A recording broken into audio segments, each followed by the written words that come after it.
सभी मेरे प्यारे व्यूअर्स का वेलकम है कंप्लीट इंग्लिश ग्रामर सीरीज के पार्ट 16 में।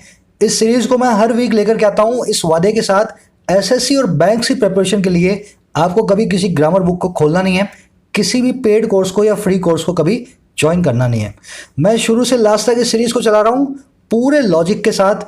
अगर आज आप पहली बार इस पार्ट पे आए हैं तो मेरे चैनल पे जाकर के complete English grammar for all competitive exams इस प्लेलिस्ट को रेफर करें। पार्ट 0 से पार्ट 16 पे पहुंच गए हैं। बहुत लंबी जर्नी रही है अपनी, पर वीडियो आधे आधे घंटे की है। अगर आप चाहें तो 2 दिन के अंदर भी अपनी ग्रामर को पूरा कवर अप कर सकते हैं मेरे साथ में। शुरू करें फटाफट से। आज करने वाले हैं जेरेंट्स को, एडवांस पार्ट है अपना। पिछले पार्ट में मैंने आपको जेरेंट्स का इंट्रोडक्शन दिया था और इनसे जुड़े हुए इंट्रोडक्टरी रूल्स आपको मैंने बताए थे, है ना। फिर से बोल रहा हूँ, आप इसको देख करके समझ जरूर जाएंगे, पर आप में वो कॉन्फिडेंस तब तक नहीं आएगा जब तक आप इस अप्रोच से मेरे साथ शुरुआत से नहीं चलेंगे। तो कोशिश करेंगे आप शुरू से चलने वाले हैं। और सभी से गुजारिश है, अभी अपने डोर को बंद करो, हेडफोन लगाओ। ये ऐसा टॉपिक है, अगर आपको समझ में आ गया तो अगले 15 मिनट में समझ में आ जाएगा, नहीं समझ में आया तो बुक्स पढ़ने के बाद भी समझ में नहीं आएगा। कोशिश करेंगे फटाफट से समझेंगे।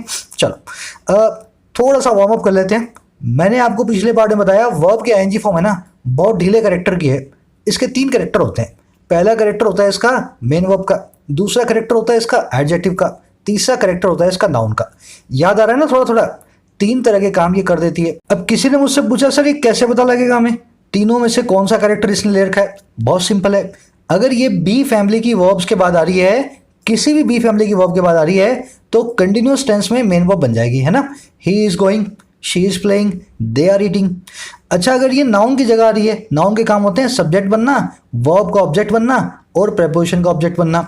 अगर ये तीनों में से कोई काम कर दे, नाउन की जगह आ जाए, तो ये नाउन बन जाएगी। अच्छा, अगर ये सर दोनों ना कर रही हो तो बड़े आराम से एडजेक्टिव बन जाएगी, और निशानी ये होगी इसके पास में एक नाउन पड़ा होगा जिसको ये मॉडिफाई करेगी एडजेक्टिव बनके। अगर ये तीनों काम तीनों में से एक काम तो जरूर करेगी, अगर ये दोनों नहीं करेगी ना तो फिर इसके पास तीसरा ही काम बचा। फिर मैंने आपको बताया जिस चीज़ से आप डरते हो ना वो इसी लॉजिक में फंसी हुई है। जब ये नाउन की तरह काम कर रही होती है ना तब इसका नाम हो जाता है जेरेंट। जब ये एडजेक्टिव की तरह काम कर रही होती है इसका नाम हो जाता है प्रेजेंट पार्टिसिपल। आप लोग डरते हैं सर ये जेरेंट क्या होता है? अरे कुछ भी नहीं होता। जब ये नाउन बन रही हो ना, जब इसके मन में आ जाए मैं तो नाउन बनूंगी आज, उस दिन इसको बोल देना जेरेंट। जिस दिन इसके मन में आ जाए मैं तो एडजेक्टिव बनूंगी, उस दिन इसको बोल देना प्रेजेंट पार्टिसिपल। है कुछ भी नहीं। किसी भी वर्ब के आईएनजी फॉर्म को आप कोई भी रूप में किसी भी सेंटेंस में यूज कर सकते हैं, है ना। चलो अब आगे बढ़ते हैं। थोड़ी सी नेट प्रैक्टिस और करेंगे। पहले मैंने जो आपको सिखाया एक बार उसको रिवाइज करना है हमें, पिछले पार्ट वाला। जेरेंट को एक सब्जेक्ट चाहिए होता है और अगर उसको सब्जेक्ट मिल गया तो उसका हम कौन सा केस बनाएंगे। पहले फटाफट से इस सेंटेंस को आप वीडियो को रोक के यहाँ पार्सिंग करें, अपने दिमाग में करें, नोटबुक पे करें, फिर मेरे साथ देखें उस रूल को हम कैसे अप्लाई करेंगे पिछले पार्ट वाले को। चलिए रोक करके आराम से देख लेना। करना आपको ये अल्टीमेटली आपको ही सीखना है। चलो फटाफट से इस सेंटेंस को मैं करता हूँ ब्रेक। कैसे सेंटेंस करूंगा? वर्ब्स को पकड़ता हूँ। वर्ब्स पढ़िए यहाँ पे, अकेले आइए। इसके बाद में दूसरी वर्ब आई नहीं, क्या बन गई? Linking verb. लिंकिंग वर्ब क्या करती है? सब्जेक्ट और सब्जेक्ट कॉम्प्लीमेंट को मिलाती है। सब्जेक्ट हो गया हमारा डूअर एवरीवन, सब्जेक्ट कॉम्प्लीमेंट हो गया एडजेक्टिव हैप्पी नाम का, है ना। सब्जेक्ट कॉम्प्लीमेंट नाउन भी हो सकता है, एडजेक्टिव भी हो सकता है। अगर लिंकिंग वर्ब के बाद में आ रहा है तो तभी सब्जेक्ट कॉम्प्लीमेंट होगा। अच्छा, हैप्पी एवरीवन और वॉज का तो हमें पता लग गया। आगे बढ़ते हैं। फॉर क्या होती है? फॉर होती है प्रेपोजिशन। प्रेपोजिशन को चाहिए होता है अपना एक ऑब्जेक्ट। ऑब्जेक्ट बन सकता है नाउन, प्रोनाउन या जेरेंट। अगर यहाँ स्मिता को नाउन मान ले तो ये भी इसका ऑब्जेक्ट बन सकता है, और पासिंग को जेरेंट मान ले तो ये भी इसका ऑब्जेक्ट बन सकता है। अब चाहे दोनों में से कोई कुछ भी बने, ये जो एग्जाम है ना, एग्जाम इस पासिंग का ऑब्जेक्ट बन गया। वर्ब के आईएनजी फॉर्म चाहे कुछ भी काम कर रही हो, अपना ऑब्जेक्ट लेने से कभी नहीं कतराती। चाहे वो नाउन बन रही हो, चाहे एडजेक्टिव बन रही हो, चाहे वो मेन वर्ब बन रही हो, उसको हमेशा याद है कि मैं वर्ब हूँ, मेरा ऑब्जेक्ट तो हमेशा मैं लूंगी। तो एग्जाम तो हमें पता है इस पासिंग का ऑब्जेक्ट है। अब यहाँ पे हमारे पास एक डिलेमा आ गई थी, धर्म संकट आ गया था कि ये स्मिता इस फोर का ऑब्जेक्ट है या पासिंग इस फोर का ऑब्जेक्ट है। हमने क्या देखा, अगर every one was happy for Smita, तो अगर इतना सेंटेंस होता तब तो ये सेंटेंस सही था। जैसे ही पासिंग द एग्जाम लगाया ना, पासिंग द एग्जाम, तो ये स्मिता के लिए हैप्पी नहीं था। हर आदमी हैप्पी था स्मिता के एग्जाम को पास करने के लिए। स्मिता ने एग्जाम पास किया ना, इसलिए हर एक आदमी हैप्पी था। अगर स्मिता के लिए हैप्पी था तो ये पासिंग क्या बताएगा? भाई वो वाली स्मिता जिसने एग्जाम पास किया। हमारे पास 5, 10, 15 स्मिता नहीं है, एक ही स्मिता है, उसके एग्जाम पास करने पे हम खुश हैं। इस कंडीशन में मुझे पता लगा स्मिता इस फॉर प्रेपोजिशन का ऑब्जेक्ट नहीं है, एक्चुअल में इसका ऑब्जेक्ट है पासिंग। जैसे मुझे पता लगा पासिंग इसका ऑब्जेक्ट है, मुझे ये मालूम पड़ा कि ये जीरेंड है, इससे पहले वाले आने वाले नाउन को मैं क्या करूंगा, पॉजेसिव केस में कन्वर्ट कर दूंगा। तो सेंटेंस ऐसा बनेगा एक्चुअल में, everyone was happy for Smita's passing the exam. तो इतना हमने पिछले सेंटेंस पिछली वाली वीडियो में करके देखा था और हमें पता लग गया जीरेंड को पहचानना है और फटाफट से आंखें बंद करके उससे पहले वाले नाउन या जो है ना प्रोनाउन को हमें पॉजेसिव केस में चेंज कर देना है। यहाँ पे स्मिता की जगह हर होता, शी होता तो हम बना देते हर, यहाँ पे ही होता या हिम होता तो हम बना देते हिज, है ना। इस तरीके से हम चेंज करते हैं। फिर हमने क्या सीखा, अभी इसी सेंटेंस को मैं थोड़ा सा और आगे बढ़ा रहा हूँ, है ना। जो आपने पहले मुझसे सीखा ना उसी सेंटेंस को मैं थोड़ी सी इंफॉर्मेशन ऐड करके आपको बता रहा हूँ। Everyone was happy for Smita's having passed the exam. देखो दोनों सेंटेंस में फर्क क्या है, यहां पे आ रहा था आपके पास पासिंग, यहां पे आ रहा है हैविंग पास्ट, यहां पे आ रही है वर्ब की आईएनजी फॉर्म जीरेंड बन के, यहां पे आ रही है हैविंग के बाद में वर्ब की थर्ड फॉर्म जीरेंड बन के। अब इस सेंटेंस का मतलब क्या है, फटाफट से इसकी कर दूं मैं पार्सिंग। देखो पार्सिंग वैसी होगी, वॉज आपकी वर्ब है, एवरीवन और हैप्पी आप हो गए सब्जेक्ट और सब्जेक्ट कॉम्प्लीमेंट, फॉर प्रेपोजिशन होगी, हैविंग आपका जीरेंड हो गया, एग्जाम हो गया इस जीरेंड का वर्ब के आईएनजी फॉर्म का ऑब्जेक्ट। स्मिता का हमने स्मितास बनाया था पिछले वाले में, तो हमने ऑलरेडी यहाँ पे स्मितास रखा है क्योंकि हमें पता है स्मिता के एग्जाम को पास करने पे सब खुश हैं। अब देखो इन दोनों सेंटेंस में छोटी सी चीज को नोट करना, चीज क्या है, यहाँ पे सब लोग खुश थे स्मिता के पास करने पे एग्जाम को, यहाँ पे सब लोग खुश थे स्मिता के पास कर चुकने पे एग्जाम को। अब इससे फर्क क्या है, फर्क सिर्फ इतना है, ये एक पास्ट वाले टाइम की बात कर रहा है। देखो स्मिता ने एग्जाम पास किया, जैसे ही घर आई, घर आके उसने बताया भाई मैंने तो पास कर दिया, सब खुश हो गए। तो वो थी ये वाली कंडीशन, है ना, स्मिता ने पास किया और हर आदमी खुश हो गया। अच्छा ये दूसरी कंडीशन कौन सी है, घर में खुशियों का माहौल रहा कई दिनों, घर में कई दिनों मिठाइयां बनी, है ना, स्मिता को सबने बहुत प्यार दिया। तब आपको कई दिनों बाद जाकर के किसी ने स्टेटमेंट बताई, स्मिता के पास कर चुकने पे हर आदमी एवरीवन वाज हैप्पी। समझ गए ना। अब देखो दूसरी जो स्ट्रक्चर देख रहे हो ना, ये भी जीरेंड ही है। पहली स्ट्रक्चर को हम बोलते हैं, क्या बोलते हैं, देखो बता देता हूं आपको। पहली स्ट्रक्चर को हम बोलते हैं सिंपल जीरेंड, दूसरी स्ट्रक्चर को हम बोलते हैं परफेक्ट जीरेंड। परफेक्ट जीरेंड इसका नाम कैसे पड़ा, रट्टा नहीं मारना, हैविंग आ रहा है ना, हैव प्लस में वर्ब की थर्ड फॉर्म, ये तो आपको पता ही होगा, परफेक्ट टेंस बनता ही है। अब देखो ये हैविंग जीरेंड भी है और परफेक्ट टेंस भी बना रहा है ना, कोई काम हो चुका है, बस हमने इसका नाम रख दिया परफेक्ट जीरेंड। बहुत सिंपल नॉमेनक्लेचर है इसका, ऐसे ही बनाया गया ग्रामर बुक्स में। अगर आपके पास हैविंग के बाद में वर्ब की आईएनजी फॉर्म आ जाए और वो सब्जेक्ट या ऑब्जेक्ट का काम कर दे, जीरेंड का काम कर दे, तो उसको हम बोलेंगे परफेक्ट जीरेंड। शर्त क्या है इसकी, हैविंग प्लस में V3 होनी चाहिए। किसी का सवाल ऐसा हो सकता है सर इसमें वर्ब की आईएनजी फॉर्म तो आई नहीं, इसको जीरेंड क्यों बोलेंगे। देखो वर्ब की आईएनजी फॉर्म यहाँ पे हैविंग आई हुई है ऑलरेडी। अच्छा सर ये वर्ब की थर्ड फॉर्म क्या कर रही है, हैव कभी भी वर्ब की थर्ड फॉर्म के बिना नहीं आता, वर्ब की थर्ड फॉर्म कभी हैव के बिना नहीं आती। तो ये दोनों ही एक दूसरे के साथ में है, ये दोनों मिलकर के ही परफेक्ट जीरेंड को बना रहे हैं। समझ गए मेरे ख्याल से। अब एक सेंटेंस और बनाएंगे अपने, उससे अपने दिमाग में पूरी तरह क्लियर हो जाना चाहिए सिंपल जीरेंड और परफेक्ट जीरेंड क्या होता है ना। अच्छे से आप देखना, नेक्स्ट सेंटेंस में 100% क्लैरिटी आपको आ जाएगी। चलो, I am sorry for making a mistake, I am sorry for having made a mistake. पहले दोनों को मैं तोड़ देता हूं, देखता हूं जीरेंड कौन सा लगा है, सिंपल लगा है या परफेक्ट लगा है। देखो एम बी फैमिली की वर्ब है, अकेले आ रही है, लिंकिंग वर्ब है, सब्जेक्ट हो गया आई, सब्जेक्ट कॉम्प्लीमेंट हो गया सॉरी। फॉर प्रेपोजिशन है, प्रेपोजिशन ने मेकिंग नाम का जीरेंड लिया हुआ है, इससे पहले कोई दूसरा नाउन आ ही नहीं रहा, यहाँ पे तो चक्कर ही नहीं है मेरे पास, मुझे पॉजेसिव बनाना है या नहीं बनाना ये चक्कर ही नहीं है मेरे पास, है ना, इसने कोई नाउन नहीं लिया हुआ। अच्छा फॉर का प्रेपोजिशन का ऑब्जेक्ट हो गया मेकिंग, मिस्टेक हो गया इस मेकिंग नाम के जीरेंड का ऑब्जेक्ट। दूसरा सेंटेंस देखो, पूरी कहानी वही है आई एम सॉरी की, फॉर प्रेपोजिशन का ऑब्जेक्ट हो गया हैविंग मेड और मिस्टेक हो गया इस जीरेंड का ऑब्जेक्ट। अगर यहाँ पे जीरेंड देखूं तो सिर्फ इतना है, और अगर यहाँ पे जीरेंड देखूं तो दोनों के दोनों है ना, हैविंग वर्ब की आईएनजी फॉर्म और मेड तो इसके बाद में V3 आनी थी जो कि आई हुई है हैव के बाद में। अगर आप इन दोनों सेंटेंस का मीनिंग मुझसे पूछो ना तो बड़ा सिंपल है। यहाँ मैं कह रहा हूँ गलती करने पे मुझे खेद है। देखो मैंने अभी भी गलती की, आपने मुझे पकड़ लिया और मैंने बोला यार बड़ी गलती होगी मुझसे, मेरी मिस्टेक है, I am sorry for it, है ना। आपने मुझे पकड़ा और मैंने हाथों हाथ आपसे माफी मांग ली। दूसरे केस में क्या हुआ, आप मुझे पकड़ ही नहीं पाए, 2 दिनों बाद आपने मुझे दिखाया भाई ये क्या कर रखा तूने, तब मैंने बोला यार गलती तो होगी मुझसे, अब उस केस में मैं क्या बोलूँगा, I am sorry for having made a mistake. मेरी एक गलती कर किए जाने पे, गलती कर चुकने पे मैं बड़ा सॉरी हूँ, मैं बड़ा खेदजनक हूँ। समझ गए ना, सेंटेंस दोनों एक ही मीनिंग को कन्वे कर रहे हैं। एक सिंपल जेरेंड है, एक परफेक्ट जेरेंड है। सिंपल जेरेंड में ये आईएनजी फॉर्म जो हमारे ऑब्जेक्ट का काम कर रही है और बता रही है कि मैंने अभी भी मिस्टेक की और मैं बड़ा सॉरी हूँ। और परफेक्ट जेरेंड में हैविंग प्लस में V3 लगी हुई है, वर्ब की आईएनजी फॉर्म लगी हुई है और वो बता रही है गलती कर चुकने पे पास्ट के अंदर मुझे बड़ा खेद है। समझ गए ना सिंपल और परफेक्ट जेरेंड।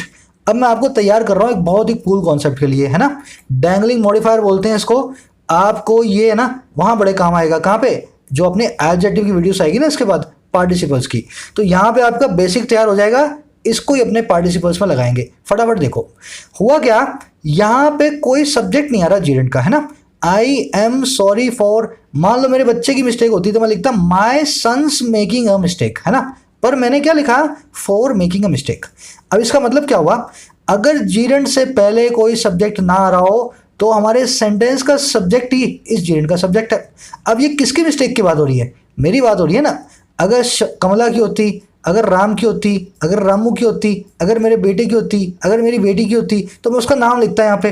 तो हमारे पास एक छोटा और फॉर्मूला आया हमारे पास जेरेंड का, अगर जेरेंड से पहले किसी नाउन को, प्रोनाउन को ना दिया हो, सेंटेंस का सब्जेक्ट ही उस जेरेंड का डिफॉल्ट तरीके से नाउन बन जाता है, उसका सब्जेक्ट बन जाता है। दूसरे केस में वही है, यहाँ भी माई जो है ना, माई इनविजिबल है। I am sorry for my making a mistake. इस माई को यहाँ रखने की जरूरत नहीं है, क्योंकि अगर आपने इसको हटाया ना तो मैं आई से खुद ही समझ गया कि ये माई की बात हो रही है। समझ गए ना। चलो अब इसी से अपने एक बहुत अच्छा कॉन्सेप्ट निकालेंगे। फटाफट देखो इस सेंटेंस को। आप में से जो लोग एबल हैं मुझे इसमें एरर बताने में, इन दोनों सेंटेंसेस में जो मैंने आपको पीछे बताया उसी को अप्लाई करना है आपको ना। जेरेंड, जेरेंड का सब्जेक्ट। अगर आप बता सकते हैं तो बहुत बधाई है आपको, और अगर आप नहीं भी बता सकते हैं ना तो फटाफट से इसकी पार्सिंग करो। इसमें से एरर चेक करके बोलेगी मैं एरर हूं, मुझे सही करना है आपको। सब पार्सिंग करेंगे पहले, वीडियो को यहां पॉज करके फिर मैं आपको करवाता हूं। चलो कैसे करना है, सबसे पहले वर्ब पकड़नी है, देखा है ना आपने मेरे साथ। सबसे पहले क्या पढ़ूंगा, वर्ब, कॉन्ग्रेचुलेट करना, किसी को बधाई देना। कॉन्ग्रेचुलेट, कॉन्ग्रेचुलेटेड, कॉन्ग्रेचुलेटेड, जिसकी 3 फॉर्म्स हो वो हमारी वर्ब होती है। वर्ब का डूअर ही उसका सब्जेक्ट होता है एक्टिव के अंदर, है ना, एक्टिव है। तो एवरीवन हो गया हमारा सब्जेक्ट। अच्छा किसको भाई किया, कॉन्ग्रेचुलेट किसको किया, जो व्हाट या हुम का रिप्लाई दे दे वो हमारा ऑब्जेक्ट है। स्मिता हो गई हमारा ऑब्जेक्ट, है ना, इतना क्लियर है। 4 यहाँ पे प्रेपोजिशन है, प्रेपोजिशन का ऑब्जेक्ट है मैरिंग, है ना, मैरिंग नाम का जेरेंड। वर्ब की आईएनजी फॉर्म प्रेपोजिशन का ऑब्जेक्ट बन के आती है, जेरेंड बन जाती है। फॉर मैरिंग, अच्छा हर बीएफ, यहाँ बीएफ है उसका बॉयफ्रेंड, मैरिंग के ऑब्जेक्ट बन करके आ रहा है। वर्ब की आईएनजी फॉर्म चाहे कोई भी काम कर रही हो, अपना ऑब्जेक्ट लेना कभी भी उससे ना नहीं कतराती। उसको आप नाउन बनाओ, एडजेक्टिव बनाओ, वर्ब बनाओ, वो कहती है मैं तो अपना ऑब्जेक्ट जब चाहिए होगा ना ले लूंगी, मैं शर्म नहीं खाऊंगी बिल्कुल भी। तो इसने, मैरिंग ने ले लिया बीएफ नाम का एक ऑब्जेक्ट। हर क्या है, पजेसिव एडजेक्टिव, इस बॉयफ्रेंड के नाम के बारे में बता रहा है कुछ, है ना, बॉयफ्रेंड के बारे में। हुआ क्या सेंटेंस में, सबने कॉन्ग्रेचुलेट किया स्मिता को उसको उसके बॉयफ्रेंड से शादी करने पे। उसने अपने बॉयफ्रेंड से शादी की, सबने कॉन्ग्रेचुलेट कर दिया। पर इस सेंटेंस में एक इनहेरेंट एरर है, बहुत अच्छी एरर है। क्या एरर है, यहां पे मैरिंग से पहले कोई भी सब्जेक्ट नहीं आ रहा। देखो सब्जेक्ट आता तो मैं बता देता जिसने शादी की, सब्जेक्ट यहां पे आ नहीं रहा। अब दिक्कत क्या हो गई, जब भी ऐसा केस होता है तो हमारे सेंटेंस का सब्जेक्ट ही हमारा इस जेरेंड का सब्जेक्ट होता है ना। मैंने आपको पिछले वाली स्लाइड में बताया था।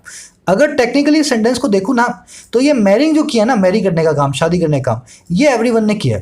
अब इसका मैं मीनिंग निकालूं तो क्या निकलेगा, सबने स्मिता को कॉन्ग्रेचुलेट किया क्योंकि सबने शादी कर ली थी उसके बॉयफ्रेंड से। स्मिता की 3 सहेलियां थी, है ना, गीता, सीता और स्मिता, ये तीनों थी। अब ये गीता और सीता आई, दोनों ने स्मिता को बोला भाई बहुत बधाई है तुम्हें, तेरे बॉयफ्रेंड से हमने शादी कर ली, है ना। सेंटेंस का मीनिंग ये निकल गया, क्योंकि जेरेंड वाला रूल लगाने पे मुझे पता लगा मैरिंग का सब्जेक्ट जो है ना वो एवरीवन है। बस इसी को कहते हैं डैंगलिंग, इसी को कहते हैं डैंगलिंग जेरेंड। ऐसा जेरेंड जिसका सब्जेक्ट आप सोच रहे हो वो एक्चुअल में नहीं है। आप सोच रहे हो इसका सब्जेक्ट है ये स्मिता, पर आप बना बैठे हो टेक्निकली एवरीवन को। बस इसी को कहते हैं डैंगलिंग जेरेंड फ्रेज। ये ऐसा जेरेंड फ्रेज है जो डैंगल कर रहा है, हवा में झूल रहा है, इसको इसका सही सब्जेक्ट मिला ही नहीं हुआ। जो आप इसका सब्जेक्ट समझ रहे हो एक्चुअल में वो इसका सब्जेक्ट नहीं है, और जो आप इसका सब्जेक्ट बना बैठे हो वो तो इसका सब्जेक्ट बिल्कुल भी नहीं है ना। अब देखो यही काम जो अपने परफेक्ट जीरेंड वाले सेंटेंस में देखेंगे, इसी सेंटेंस को मैंने परफेक्ट जीरेंड बना के लिखा है। कंग्रेचुलेट वर्ब है, एवरीवन सब्जेक्ट है, स्मिता ऑब्जेक्ट है, फॉर प्रेपोजिशन है, हैविंग मैरिड उसका जो है ना प्रेपोजिशन का वो बन गया जीरेंड, और हर वीएफ जो है इसका ऑब्जेक्ट बन गया। अब इसमें वही बात हुई, हमने बोल दिया यार सब ने भाई तेरे बॉयफ्रेंड से हम शादी कर चुके। परफेक्ट जीरेंड मतलब किसी काम का हो चुकना। तेरे बॉयफ्रेंड से हम सब ने शादी कर ली है, हम कर चुके, अब तेरे को है बड़ी बधाई। बस इसमें सीधी सी एक चीज़ आपको देखनी है, जब भी ऐसा केस बन जाए परफेक्ट जीरेंड या नॉर्मल जीरेंड बिना किसी सब्जेक्ट के आ जाए और वो ऐसा सब्जेक्ट ले बैठे जिसको आपको उसको देना नहीं है, जो कि सेंटेंस का आपका सब्जेक्ट है, उस केस में उसको सही सब्जेक्ट दे दो ताकि डैंगलिंग जीरेंड है वो सही जीरेंड बन जाए। अब देखो यहाँ पे सब्जेक्ट आपका बाय डिफॉल्ट बन गया था एवरीवन्स, आपको इसको सही करके क्या बनाना है, हर, है ना, स्मितास या हर। एवरीवन कैसे बना, अगर यहाँ पे कोई सब्जेक्ट नहीं है तो एवरीवन इसका सब्जेक्ट है, बाय डिफॉल्ट सब्जेक्ट है हमारा एवरीवन, नहीं लिखने की वजह से हम एवरीवन मान रहे हैं। अगर आप इसकी जगह स्मिताज रिप्लेस कर दें तो आपका सेंटेंस बिल्कुल सही बन जाएगा, डैंगलिंग जीरेंड नहीं रहेगा। तो सेंटेंस कैसे बनेगा, everyone congratulate Smita for her marrying her boyfriend. दूसरी बार स्मिता ना लिखें, हम हर लिख देते हैं, प्रोनाउन को यूज करते हैं। अगले में क्या बनेगा, everyone congratulated Smita for her having married her boyfriend. समझ गए ना। अब देखो यही काम की एक बार और प्रैक्टिस करेंगे, उसके बाद एक तीसरा कॉन्सेप्ट बताऊंगा, फिर तीनों को मैं मिक्स करने वाला हूं। अभी तीनों को आप एक एक करके सीखो मेरे साथ, फिर अपने तीनों को कर देंगे मिक्स, है ना। बहुत अच्छी वाली एरर इससे निकलेंगी। हमेशा give a proper subject to the dangling gerund, इस रूल को याद रखें, है ना। चलो आ जाओ, अब वही काम करना अपने को। The wild dog attacked us after sipping coffee. फटाफट से सब लोग है ना ईमानदारी से, अपने आप से ईमानदार रहना। इसमें मुझे बता दो डैंगलिंग जीरेंड कौन सा है, इसकी पार्सिंग करो अपने दिमाग में, नोटबुक पे करो, जहां करनी है करो, डैंगलिंग जीरेंड को इसमें से खोज करके निकालो। चलो रोक करके करना लास्ट में आपको ये इस चीज को हमेशा याद रखना। The wild dog attacked us after sipping coffee. Coffee पीते ही डॉग ने हमें अटैक कर दिया। हुआ क्या, हम कॉफी पी रहे थे, जैसे ही हमने कप रखा ना, ये पागल कुत्ते ने हमें अटैक कर दिया, हमारे पे हमला कर दिया। मैं कहना ये चाह रहा हूँ, हुआ कैसे, चलो इसकी पार्सिंग करता हूँ। अटैक, अटैक्ड, अटैक्ड, जिसकी 3 फॉर्म हो, क्रिया को प्रदर्शित करती हो, वर्ब होती है। वर्ब से हमारा सब्जेक्ट बन गया डॉग। वाइल्ड एक एडजेक्टिव है, द एक आर्टिकल है ना। सब्जेक्ट कौन हो गया, डॉग। डॉग ने किसको अटैक किया भाई, अस, हमें अटैक किया। व्हाट या होम का रिप्लाई दे दे, क्या या कौन का रिप्लाई दे दे, तो हम क्या बोलेंगे, वो हमारा बन गया ऑब्जेक्ट, है ना। आफ्टर का एक प्रेपोजिशन है, प्रेपोजिशन के बाद में वर्ब की एनजी फॉर्म आ जाए वो जीरेंड होती है। जीरेंड अपने बाद में एक नाउन प्रोनाउन कुछ भी चाहे तो एक ऑब्जेक्ट रख सकता है, कॉफी इसका ऑब्जेक्ट है। अब यहाँ पे मैं देखूँ अपना जीरेंड का रूल दिखा के, सिपिंग के पहले कोई नाउन नहीं लिखा हुआ, तो यहाँ पे सिपिंग का सब्जेक्ट कौन है, ये वाइल्ड डॉग ही इसका सब्जेक्ट है। टेक्निकली ये इसका सब्जेक्ट है ना। अगर डॉग ने अटैक किया हमें तो डॉग ने कॉफी को पिया है। अब देखो ये बन गया आपका डैंगलिंग मॉडिफायर। क्या डॉग कॉफी को पी सकता है कप में, मान लो मैं आगे लिख दूं सिपिंग कॉफी इन द मग, है ना। आप सोचो इस तरीके से हम कहना क्या चाह रहे हैं, क्या डॉग बैठ करके सोफा के ऊपर आपके साथ कॉफी को सिप करेगा क्या। मान लो अगर आपका डॉग करता है तो कोई बात नहीं, ये सेंटेंस सही है ना, बुरा मत मानना। पर अगर किसी का नहीं करता तो ये सेंटेंस टेक्निकली रॉन्ग है। तो इस केस में क्या करना है, सिप कॉफी जो कर रहा है उसका नाम लिख दो। अब किसको अटैक किया, हमें अटैक किया, हम ही सॉफ्ट कॉफी जो पी रहे थे, तो हमारा पॉजेसिव केस क्या बनेगा, आवर सिपिंग कॉफी, है ना। वी, अस और आवर प्रोनाउन वीडियो में आपने मेरे साथ सीखा है ना, पॉजेसिव केस बना दूंगा वी का, आवर सिपिंग कॉफी। अब इसी लॉजिक को लगाएंगे अपने अगले वाले सेंटेंस के ऊपर। हस्बैंड ने गिफ्ट किया एक डायमंड रिंग को वाइफ को प्रेग्नेंट होने पे। प्रेग्नेंट हुई वाइफ, बड़ी खुश हो गए, है ना, और इसने क्या कर दिया, एक डायमंड रिंग उसको गिफ्ट कर दी।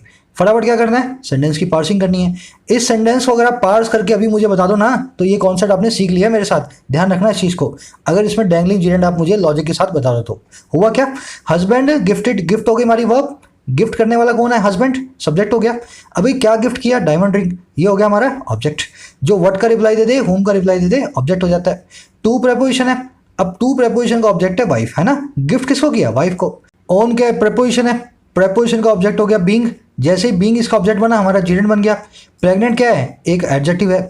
ये बीइंग नाम का एक खास जीरेंड होता है, ये अपने बाद में एडजेक्टिव्स को भी ले लेता है, क्योंकि ये लिंकिंग वर्ब से बना है। लिंकिंग वर्ब अपने बाद में नाउन और एडजेक्टिव दोनों को लेती है। तो बीइंग वाला जो जीरेंड है ना, इसके बाद में नाउन भी आता है, इसके बाद में आप कभी कभी एडजेक्टिव भी लगा सकते हो, समझ गए। अब बीइंग हो गया हमारा यहाँ पे जीरेंड। टेक्निकली इस बीइंग का सब्जेक्ट हमें दिया नहीं हुआ, तो हम सब्जेक्ट किसको मानेंगे? हस्बैंड को। भाई काम करने वाला कौन था? हस्बैंड ही था ना। हस्बैंड ने रिंग दिए और हस्बैंड ही प्रेग्नेंट हुआ है ना। टेक्निकली बीइंग प्रेग्नेंट का काम किया है हस्बैंड ने, ये प्रेग्नेंट हुआ है। अब देखो बात हो गई गलत। गलत कैसे हो गई? वाइफ जो है उसको डायमंड रिंग दी गई है उसके प्रेग्नेंट होने पे। क्या करूं? इस जीरेंट को मैंने पहचाना, इसको मैंने नाम दिया डैंगलिंग जीरेंट, और फटाफट से इसको डैंगल करने से बचने के लिए इससे पहले मैंने हर लगा के वाइफ को डिनोट कर दिया, है ना। वाइफ्स लिख दो या हर लिख दो, जो मर्जी लिख दो। वाइफ के लिए हमने इस प्रोनाउन को हर को यूज करके इसको हमने सही जीरेंट बना दिया। समझ गया आई थिंक। डैंगलिंग जीरेंट को आपको ऐसे पकड़ना है, जब जब जीरेंट ना दिया हो आपको चेक करना है सेंटेंस का सब्जेक्ट इसका सब्जेक्ट बन रहा है नहीं बन रहा। अगर नहीं बन रहा हो, जीरेंट को फटाफट से एक सही सब्जेक्ट दे करके इसको डैंगल होने से बचाएं। देखो 2 रूल आपने मेरे साथ सीख लिए, अब लास्ट रूल बचा है अपना, फटाफट से इसको सीखो, फिर तीनों को मिक्स करूंगा मैं, है ना। आपको कोई कंफ्यूजन नहीं आनी चाहिए अगर आप स्टेप बाय स्टेप मेरे साथ चल रहे हैं। फटाफट इस सेंटेंस को देखो, आपको कोई भनक लग रही है क्या? इसमें कुछ गलती है क्या? पहले आप कोशिश करेंगे फिर मैं बताता हूँ। सबके सब लोग ट्राई करेंगे मुझे इस सेंटेंस में क्या गलती लग रही है आपको। चलो वही काम करना है। वॉज हमारी क्या है? Linking verb. बॉस क्या हो गया? सब्जेक्ट। एंग्री क्या हो गया? Subject complement. फॉर प्रेपोजिशन होगी। प्रेपोजिशन के बाद में वर्ब की एनजी फॉर्म आ रही है, डिसरिस्पेक्टिंग जीरेंट हो गया। इन प्रेपोजिशन है, प्रेपोजिशन को पार्टी नाम का एक ऑब्जेक्ट मिल गया, कॉमन नाउन। सब कुछ सही चल रहा है, ग्रामर के हिसाब से तो बिल्कुल ठीक है ना। हर चीज अपनी जगह पे है। अब इस सेंटेंस का मीनिंग निकालते हैं। बॉस एंग्री था, बॉस बड़े गुस्से में था। क्यों? डिसरिस्पेक्टिंग, डिसरिस्पेक्ट करने के कारण पार्टी के अंदर। भाई बॉस की सबने बेइज्जती कर दी, इस वजह से बॉस बड़ा गुस्से में था, है ना। रामू ने, शामू ने, किसी ने भी बॉस की जो है बेइज्जती कर दी, डिसरिस्पेक्ट कर दिया, तो बॉस बड़ा गुस्से में था। अब इसका आप टेक्निकली मीनिंग निकालो। ये तो आप जो निकालना चाह रहे थे समझ के हिसाब से। देखो बॉस है ना, बॉस इस डिसरिस्पेक्टिंग का सब्जेक्ट है। क्यों? क्योंकि इससे पहले कोई दूसरा सब्जेक्ट तो आ नहीं रहा। अगर दूसरा सब्जेक्ट नहीं आ रहा तो टेक्निकली बॉस ही हमारा सब्जेक्ट है। अब देखो बॉस ही गुस्सा है और बॉस ने डिसरिस्पेक्ट किया। क्या बॉस ने डिसरिस्पेक्ट किया इसलिए वो गुस्सा है, या बॉस की तौहीन की गई वो इसलिए गुस्सा है? आप खुद सोच के बताना मुझे।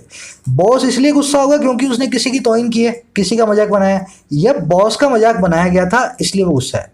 आपका दिमाग कहेगा सर इसी का मजाक बनाया गया था इसलिए वो गुस्सा है। अरे मेरे भाई, जब इसका मजाक बनाया गया था तो डिसरिस्पेक्टिंग कैसे कर सकता है? अब इसका करे क्या? अब इसके 2 रास्ते हैं अपने पास। पहला रास्ता है, यहाँ पे जिसने बॉस को डिसरिस्पेक्ट किया उसका नाम डाल दो पॉजेसिव केस के अंदर। मान लो रामू ने किया, राम ने, तो मैं लिख दूंगा Ram's disrespecting him. The boss was angry for Ram's disrespecting him in the party, है ना। पहला तरीका ये है। इससे क्या हुआ? अब डिसरिस्पेक्टिंग का सब्जेक्ट बॉस नहीं रहा, राम बन गया, और बॉस बन गया इस डिसरिस्पेक्ट होने के काम का जो है ना विक्टिम। अच्छा दूसरा तरीका क्या है? ये पहला वाला तरीका है ना, ये कारगर नहीं है, क्योंकि इसमें आपको राम को कहीं बाहर से लाना पड़ा, सेंटेंस के बाहर से। तो आप ऐसा काम तो एग्जाम में कर नहीं सकते, है ना। अब देखो दूसरा तरीका भी है। इसको आप कैसे भी करके इस डिसरिस्पेक्टिंग को, बॉस जो है ना, इसको इस वर्ब का ऑब्जेक्ट बना दो। अब वो काम कौन करता है? इंग्लिश में पैसिव वॉइस। अब देखो इसी से हम सीखेंगे पैसिव जीरेंट। अब वो क्या होते हैं?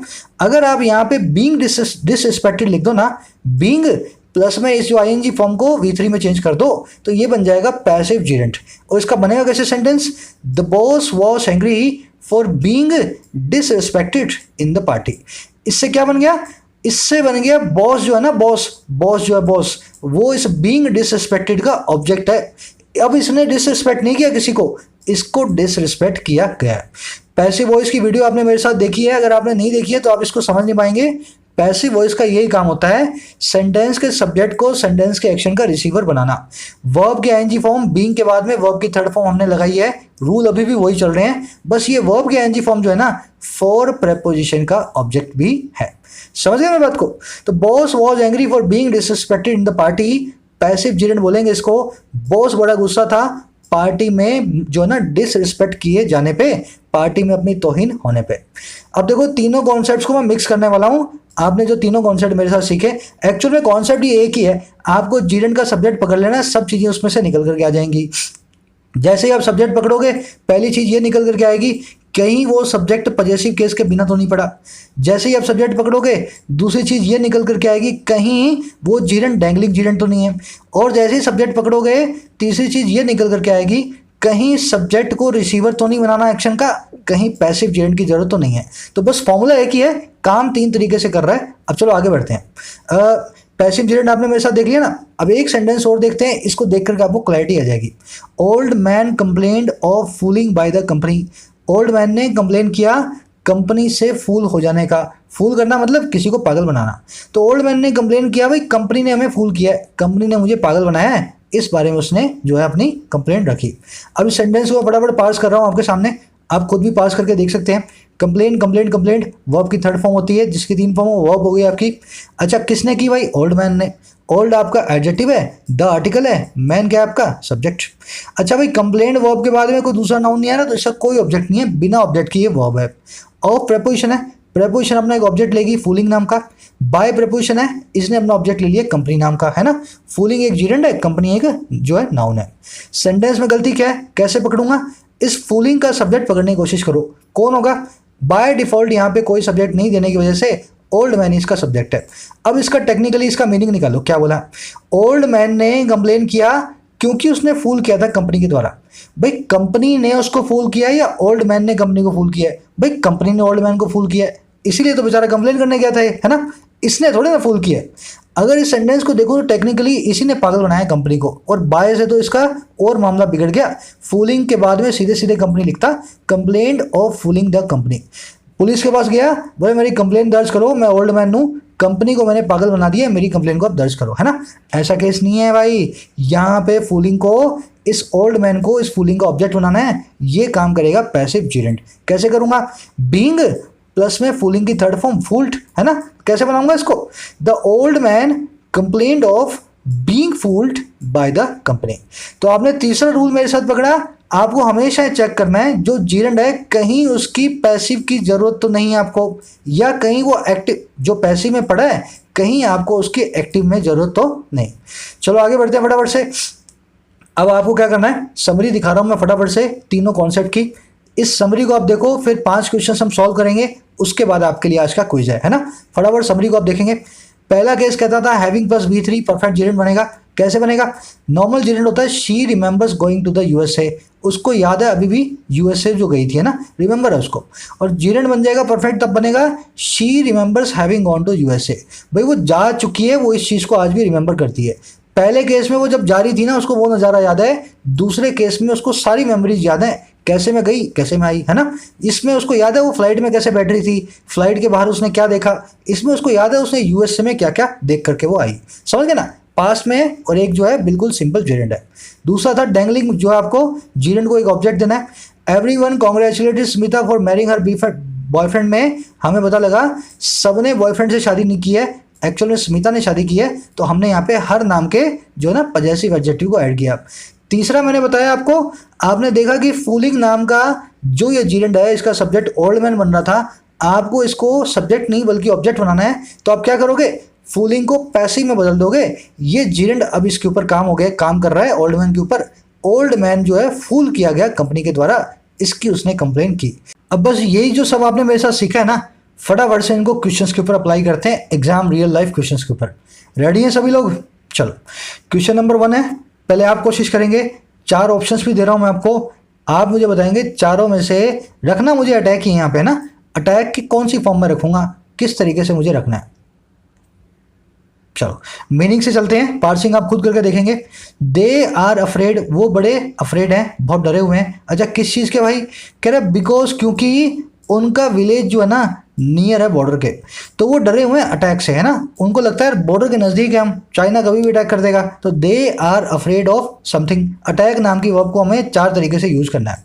अब ये बताओ अटैक कौन करेगा, दे अटैक करेंगे या चाइना अटैक करेगा? क्या अटैक दे करेंगे या दे के ऊपर अटैक होगा? भाई ये डरे हुए हैं हमारे ऊपर अटैक ना हो जाए, हम अटैक नहीं करेंगे। वो अटैक करने के लिए नहीं डरे हुए कि हम बॉर्डर के पास हैं हम कभी भी अटैक कर देंगे, वो इसलिए डरे हुए हैं क्योंकि हम बॉर्डर के पास हैं हमारे ऊपर अटैक हो जाएगा। यहाँ पे जो जेरेंट आएगा ना वो पैसिव फॉर्म में होगा। अगर वो पैसिव फॉर्म में होगा तो हमें चूज करना है बीइंग प्लस में वर्ब की थर्ड फॉर्म वाले जेरेंट को। समझ गए ना। अटैकिंग का मतलब हो जाता है वो इसलिए डरे हुए हैं कि भाई बॉर्डर के पास मत छोड़ो हम कभी भी अटैक कर देंगे। हैविंग अटैक करने का मतलब होता है अटैक कर चुकना, है ना, एक्टिव के अंदर। हैविंग अटैकिंग तो बनता ही नहीं, हैविंग के बाद में कभी भी वर्ब की एनजी फॉर्म नहीं आएगी, वर्ब की थर्ड फॉर्म ही आएगी। ये तो वैसे ही गलत है ग्रामर के हिसाब से देखा मैंने, अटैक होने पे जो वो डरे हुए थे तो बीइंग अटैक्ड। अब यही लॉजिक आप क्वेश्चन नंबर 2 में लगाएंगे। मुझे आप बताएंगे कौन से पार्ट में एरर है, उस एरर को हम सही भी करेंगे, पहले आप मुझे बताओ। चलो, कोशिश आप कैसे करेंगे, स्क्रीन को फ्रीज करके, मैं 5 मिनट रुक नहीं सकता हूं, आप जरूर दें 2 मिनट, है ना। कह रहा हूं रियलाइज करने के बाद, आफ्टर रियलाइजिंग मिस्टेक को, एक अपॉलजी मेरे लिप्स के ऊपर आ गई। जैसे ही मिस्टेक को रियलाइज किया, मेरे जो लिप्स के ऊपर, होठों पे एक अपॉलजी, एक जो है ना सॉरी का वर्ड आ गया। अपॉलजी क्या होता है, माफी। अब दिक्कत क्या है, देखो रियलाइजिंग जो है ना, रियलाइजिंग आफ्टर प्रपोजिशन का ऑब्जेक्ट है। कैसे पता लगा, मैं आफ्टर के बाद आ रहा है वर्ब की आईएनजी फॉर्म।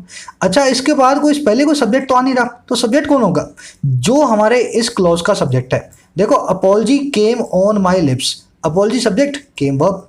टेक्निकली इस रियलाइजिंग का सब्जेक्ट भी अपॉलजी है। अब देखो टेक्निकली इसका मीनिंग क्या निकला, मिस्टेक के रियलाइज किए जाने पे। देखो मिस्टेक ने क्या किया, अपॉलजी ने क्या किया, रियलाइज किया। पहले मैंने कुछ रियलाइज नहीं किया, एक अपॉलजी ने कुछ रियलाइज किया, और क्या, मिस्टेक को, और फिर वो होठों पे आ गई। भाई अपॉलजी ने, इस सॉरी ने कुछ रियलाइज नहीं किया, रियलाइज करने वाला था मैं, ये बन गया एक डैंगलिंग जिरेंट। इसको एक सही ऑब्जेक्ट दे दो, सब्जेक्ट दे दो, सब्जेक्ट टू मैं, मेरी पॉजेसिव केस क्या बनेगा, माय, है ना। तो यहाँ पे डैंगलिंग जिरेंट को मैं सही करूंगा, इससे पहले माय को फिट करके, after my realising the mistake an apology came to my lips, है ना। क्योंकि अपॉलजी को इस रियलाइजिंग का सब्जेक्ट हमें नहीं बनाना, अपॉलजी कुछ रियलाइज नहीं कर रही, मैंने रियलाइज किया। चलो अगले की तरफ बढ़ते हैं, सब कोशिश करेंगे, बहुत सिंपल है, लॉजिक के साथ चल रहे हैं हम, है ना। चलो, कस्टमर ने इंसिस्ट किया, इंसिस्ट के बाद हमेशा फिक्स प्रोपोजिशन ऑन लगती है। इंसिस्ट करने का मतलब होता है जोर देना। कस्टमर ने जोर दिया एक रिफंड दिए जाने पे उसकी परचेज के लिए। इसको पसंद नहीं आई परचेज, इसने बोला भाई मुझे तो रिफंड ही चाहिए, ये तुम मुझे चेंज वेंज करके मत दो। अब ये बताओ इंसिस्ट किस पे किया, रिफंड देने पे या रिफंड लेने पे, रिफंड देने पे या रिफंड दिए जाने पे। कस्टमर रिफंड देगा या कस्टमर को रिफंड दिया जाएगा, सिर्फ इतनी सी बात का जवाब देना। कस्टमर ने, जिसको परचेज पसंद नहीं आई, दुकान में गया, वो रिफंड दुकान वाले को देगा या दुकान वाला कस्टमर को रिफंड देगा। भाई दुकान वाला कस्टमर को रिफंड देगा, रिफंड देने का काम कस्टमर नहीं करेगा। गिविंग अगर जेरेंट यहाँ पे आता है, सब्जेक्ट उसका कस्टमर नहीं होगा, तो हमें यहाँ पे एक पैसिव जेरेंट की जरूरत है ताकि कस्टमर को रिफंड मिले। तो इस काम के लिए मैं यूज करूंगा बीइंग गिवन को। मैं हैविंग बीन गिवन भी यूज कर सकता था पैसिव जेरेंट को पॉजेसिव जो है ना परफेक्ट केस के अंदर बना के, परफेक्ट पॉजेसिव जेरेंट को मैं बना सकता था, पर वो हैविंग बीन और गिवन होता, गिविंग नहीं होता वो, है ना। तो यहाँ पे वो वाला ऑप्शन तो है नहीं मेरे पास, तो मैं क्या यूज करूंगा, बीइंग गिवन को। अगर मैं गिविंग डाल दूं तो यहाँ पे कस्टमर परचेज करेगा और परचेज का रिफंड भी देगा। हैविंग गिवन डाल दूं तो कस्टमर जो रिफंड है वो दे चुका होगा, अब वो दे तो रहा नहीं, हमें उसको रिफंड दिलवाना है। बीइंग गिवन पैसिव फॉर्म को हम यूज करेंगे। एक और सेंटेंस देखो, small animals live in the fear of, eat की ईटिंग बनाएंगे आप, है ना, जो बनाना चाहे। Alive by big animals in jungle. फटाफट से कोशिश करें, आप मुझे बताएंगे चारों में से कौन सी फॉर्म में रखूं इस ईट की ताकि ये सेंटेंस मीनिंगफुल बन जाए। चलो देखो, छोटे एनिमल्स हैं, वो रहते हैं, लिव करते हैं फियर में, डर के, और किस चीज़ के, खाए जाने के, अलाइव जिंदा, और कैसे, बड़े एनिमल्स के द्वारा जंगल के अंदर। या अगर मैं यहाँ पे ईटिंग बना दूँ, अगर इसको मैं जीर्ण बना दूँ ईटिंग, तो सब्जेक्ट हो जाएगा स्मॉल एनिमल्स। क्या स्मॉल एनिमल्स किसी को जिंदा खाएंगे या इनको जिंदा खाया जाएगा? जैसे ही आप अपने आप से सवाल पूछोगे आपको मालूम चलेगा सर स्मॉल एनिमल्स को तो जिंदा खाया जाएगा, बस इसी का उनको डर है ना। उनको ये डर थोड़ी ना हम खा जाएंगे किसी को, उनको तो ये डर है हमें कोई खाएगा। जैसे हमें पता लगा यहाँ पे वर्ब को पैसिव फॉर्म की जरूरत है, मैं इनमें से पैसिव वाली स्ट्रक्चर को ढूंढता हूँ। बीइंग क्या लगाऊंगा उसके बाद में, ईटन। तो यहाँ पे बीइंग ईटिंग गलत है, वर्ब की थर्ड फॉर्म चाहिए। ईटिंग मुझे लगाना नहीं, स्मॉल एनिमल कुछ खाएगा नहीं। हैविंग ईटन मुझे बिल्कुल नहीं लगाना, इसका मतलब होगा खा चुका होना, ये काम भी नहीं होगा। बीइंग ईटन का मतलब हो जाएगा खाया जाना। तो स्मॉल एनिमल्स इसी फियर में जीते हैं कि हमें कोई खा ना जाए, बड़ा एनिमल जंगल के अंदर। Being eaten alive by big animals in a jungle. बस यही आपका कॉन्सेप्ट आज का। अच्छा लगा तो मुझे जरूर से बताना। एक लास्ट सेंटेंस हम करने वाले हैं, इसके बाद आप करेंगे आज के क्विज को solve. Employees were upset on dash, अब टेल को यूज करना, टू एंड द स्ट्राइक। फटाफट से कोशिश करेंगे सभी के सभी, है ना, बहुत सिंपल है। चलो, एम्प्लॉइज वर अपसेट ऑन, यहां पे कुछ लगा देंगे and the strike. Employees upset थे, अब देखो दो कामों के लिए, एक्टिव में यूज कर दूं तो कहने के कारण, है ना, ऑन ऐसा कह करके कि स्ट्राइक को एंड करना है। एम्प्लॉइज अपसेट थे ऐसा टेल करके, टेलिंग करके कि स्ट्राइक को एंड करना है। या दूसरा तरीका क्या है, एम्प्लॉयज अपसेट थे ऐसा कह दिए जाने पे कि स्ट्राइक को एंड करना है। समझ रहे हो मेरी बात को? एम्प्लॉयज ने नहीं कहा कि स्ट्राइक को एंड करना है, एम्प्लॉयज को ऐसा कहा गया कि तुम स्ट्राइक एंड करोगे, ऐसा कह दिए जा चुकने पे वो जो थे बड़े अपसेट थे। अब देखो एम्प्लॉयज ने अगर कहा नहीं, इनसे कहा गया है, तो यहाँ पे एक्टिव नहीं पैसिव फॉर्म की जरूरत है। अब देखो ये पैसिव बनेगा कैसे? आपको बी फैमिली की वर्ब के बाद थर्ड फॉर्म मिल जाए, आपका पैसिव बन जाएगा। अगर बीइंग के बाद में टोल्ड होता तो ये सेंटेंस सही हो जाता है, ये बी वाला ऑप्शन, पर यहाँ पे टेलिंग आ रहा है ना। बीइंग प्लस में टोल्ड होता तो बड़े आराम से ये सही बन जाता। हैविंग प्लस टोल्ड है, यहाँ तो बनता ही नहीं, ये तो एक्टिव वाला है, हमें तो चाहिए पैसिव वाला जिसमें बीइंग आ रहा हो। हैविंग बीन टोल्ड और बीन टोल्ड, अब आपके पास बच गए दो ऑप्शन, यहाँ पे बीन टोल्ड लगा दूं या यहाँ पे हैविंग बीन टोल्ड लगाओ। ये सबसे बड़ी कंफ्यूजन है, एक बार फिर से दिमाग चलाने की कोशिश करना, सी और डी में से आप किसको चूज करेंगे। ये लास्ट पड़ाव है आपके इस कॉन्सेप्ट का। अगर आप सी और डी में से मुझे बता देंगे ना तो आपका कॉन्सेप्ट 100% क्रिस्टल क्लियर है। चलो सोचना, अगर सी को मैं लगा दूं और आप बोल दो सर बी फैमिली की वर्ब के बाद थर्ड फॉर्म आ गई, तो ये सही क्यों नहीं है? ये इसलिए सही नहीं है मेरे भाई, बात हो रही है यहाँ पे जीरेंट की। ऑन प्रेपोजिशन का ऑब्जेक्ट बीइंग टोल्ड नहीं बन सकता, इसको तो बीन की जरूरत है, वर्ब के आईएनजी फॉर्म की जरूरत है। अगर ये बीइंग टोल्ड होता ना, ये वाला बीइंग और ये वाला टोल्ड, ये दोनों होते तो चल जाता काम, क्योंकि हमें वर्ब के आईएनजी फॉर्म एक चाहिए ही चाहिए जीरेंट बनाने के लिए। ऑन प्रेपोजिशन का ऑब्जेक्ट एक जीरेंट ही बनेगा। यहाँ पे लिखा हुआ है बीन टोल्ड। आपको देख करके लगेगा सर ये पैसिव स्ट्रक्चर है, क्यों नहीं रख सकता? इसलिए नहीं रख सकता तू, क्योंकि बीन है, ये बीइंग नहीं है। यहाँ पे बीइंग होने की नहीं होने की वजह से, ऑन होने की वजह से इस स्ट्रक्चर को मैं नहीं रखूंगा। बचा क्या? Having been told. ऐसा कह दिए चुकने के बाद, उनको 2 दिन पहले अल्टीमेटम मिल चुकने के बाद आपको कह दिया ऐसा, अब एंड को स्ट्राइक कर दो, स्ट्राइक को एंड कर दो, इस बात पे वो अपसेट थे। समझ गए ना? लास्ट वाले पे खास ध्यान देना, इस पे आप बहुत गलती करते हो। सारा कॉन्सेप्ट सीखने के बाद भी आपको लगता है बीन टोल्ड सही है, पैसिव स्ट्रक्चर बनी हुई है, सर ने बताया था यहाँ रख दो, है ना, एम्प्लॉयज को कहा गया है, पर भाई बीइंग रखना है, बीन नहीं रखना। ऑन प्रेपोजिशन का ऑब्जेक्ट बीन नहीं बन सकता। समझ गए? इसी के साथ अपना एक कॉन्सेप्ट पूरा हो गया है। आप सभी को बहुत बहुत बधाई, जीरेंट साहब ने बेसिक टू एडवांस पूरा का पूरा सीख लिया है। अच्छा लगा हो तो अभी बोल रहा हूँ, इस वीडियो को एक लाइक जरूर देना। कॉन्सेप्ट को मैं क्रिस्प बना करके लाता हूँ, इस तरीके से लाता हूँ कि कोई 10वीं का बच्चा भी अगर लॉजिक लगा ले तो वो इंग्लिश को बच्चों की तरह हैंडल कर सकता है। आप भी कर रहे होंगे अगर आपने पूरी वीडियो को फोकस के साथ देखा है तो। इस वीडियो को शेयर जरूर दें, शेयर करने से मेरे कंटेंट को मुझे और अच्छा क्वालिटी और अच्छी बेहतर क्वालिटी का बनाने में हेल्प मिलती है ना। और अब आ जाओ अपने आज के क्विज पे। 5 क्वेश्चंस हैं, 5 को आप सॉल्व करेंगे। आंसर्स मिलेंगे आपको कमेंट सेक्शन में 2, 3, 4 घंटे के बाद। पहले आप अपने आंसर्स को अपडेट करें, 5 के अंदर आप मुझे बताएंगे करेक्ट क्या बनेगा ना।